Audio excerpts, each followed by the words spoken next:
नमस्कार दोस्तों। तो कैसे हैं आप लोग। उम्मीद करता हूं आप सभी अच्छे होंगे। और आज हम लेकर आए हैं UGC net JRF political science की ये फर्स्ट यूनिट। ये हमारा पाठ्यक्रम है। यूजीसी नेट जेआरएफ का पाठ्यक्रम के बारे में मैंने पहले वीडियो बना रखा है। उस वीडियो को हम इसमें लिंक डाल देंगे, डिस्क्रिप्शन में लिंक डाल देंगे। और अब हम बात करते हैं यूजीसी नेट जेआरएफ की फर्स्ट यूनिट है ये। ठीक है, ये यूनिट फर्स्ट है।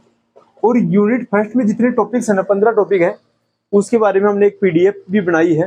वो पीडीएफ आपको राजेंद्र शेरावत टेलीग्राम के ऊपर मिल जाएगा। अगर आप हमारे से नए हैं और नहीं जुड़े हुए हैं तो आप राजेंद्र शेरावत के नाम से टेलीग्राम चैनल बना हुआ है, वहां से आप इसको डाउनलोड कर सकते हैं पीडीएफ को।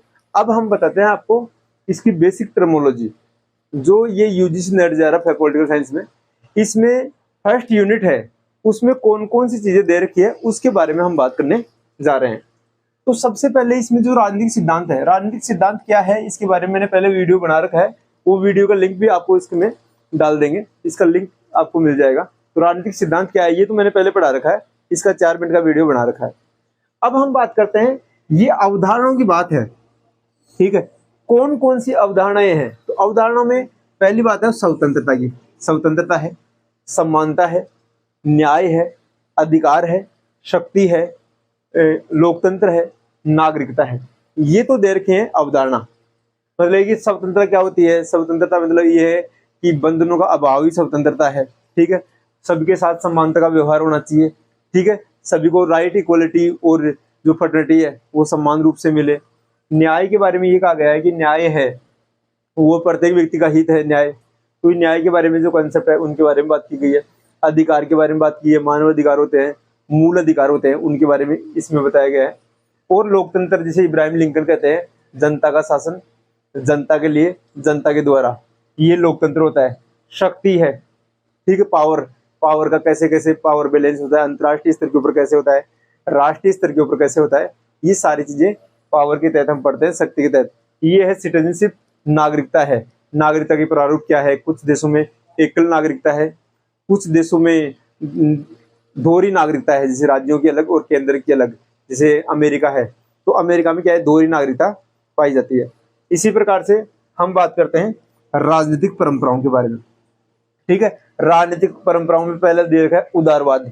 उदारवाद व्यक्ति को ज्यादा आजादी देता है। उदारवाद का मतलब है व्यक्ति को पूरी तरह से आजाद कर देता है वो। और इसके साथ में जॉन लॉक है two treatise and civil government, उन्होंने बुक लिखी थी, उसमें उदारवाद की बात की गई है। ये है अनुदारवाद, रूढ़िवादी बोलते हैं, ये परंपराओं को ज्यादा महत्व देते हैं। ये व्यक्ति के नए विचारों पर ज्यादा महत्व देते हैं। ये पुराने विचारों की उपयोगिता को बताते हैं। जितने भी पुराने विचार हैं, जो हमारी परंपराएं हैं, उनका महत्व अनुदारवाद बताता है। और उदारवाद बताता है नए विचारों का महत्व। जैसे इंस्टाग्राम आ रहा है, फेसबुक आ रहा है, नई नई चीजें आ रही है ना, ऐसे एआई आ रहा है। ठीक है ना, ये सारी क्या है, उदारवाद की श्रेणी में आएगी। अनुदारवाद क्या है, जैसे मान लो कि मटका का पानी पीना चाहिए, तो ये अनुदारवाद का एग्जाम्पल है। फिर है समाजवाद। समाजवाद क्या है, मतलब कि समाजवाद मतलब सभी को समान रूप से आर्थिक, राजनीतिक और सामाजिक रूप से सभी के साथ समानता का व्यवहार हो, संसाधनों का इक्वल वितरण हो। ये किसकी बात की गई है, ये समाजवाद की बात की गई है। ठीक है, उसके बाद में मार्क्सवाद कार्ल मार्क्स के विचार से ही पढ़ाया है। इसमें कार्ल मार्क्स ये कहता है कि संसाधनों का इक्वल डिस्ट्रीब्यूशन हो और जो राज्य है वो कम से कम हस्तक्षेप करे। इसके साथ में नारीवाद है, ये महिलाओं को और पुरुषों को सम्मान करने की बात की सोच की बात है। नारीवाद में ये जो मेरी वोllस्टोनक्रॉफ्ट है, ये नारीवाद की बात करती है। ये परिस्थितिवाद है, ये पर्यावरण की ज्यादा बात करते हैं। और विभिन्न देशों में अलग अलग जो कल्चर्स हैं उसके बारे में बात करते हैं। बहुसंस्कृतिवाद भी इसी का पैटर्न है। बहुसंस्कृतिवाद अलग अलग संस्कृतियां हैं, जैसे भारत में डाइवर्सिटी ज्यादा है, मेघालय में अलग है, मणिपुर में अलग प्रकार का कल्चर है, पंजाब में अलग प्रकार का कल्चर है, साथ में आपके साउथ इंडिया में अलग, लुंगी डांस आपने सुना होगा। इसके साथ में ये है कि नॉर्थ में अलग, राजस्थान में अलग संस्कृति है। तो अलग अलग संस्कृति की, राजस्थान के साथ में बाहर की संस्कृतियां हैं, जैसे मान लो कि ऑस्ट्रेलिया है, साथ में अमेरिका है, जापान है, नाइजीरिया है, इनकी संस्कृतियां अलग है, हमारी संस्कृतियां अलग। इसके साथ में उत्तर आधुनिकतावाद, ये सबसे मतलब है कि आधुनिकतावाद का भी अगला रूप।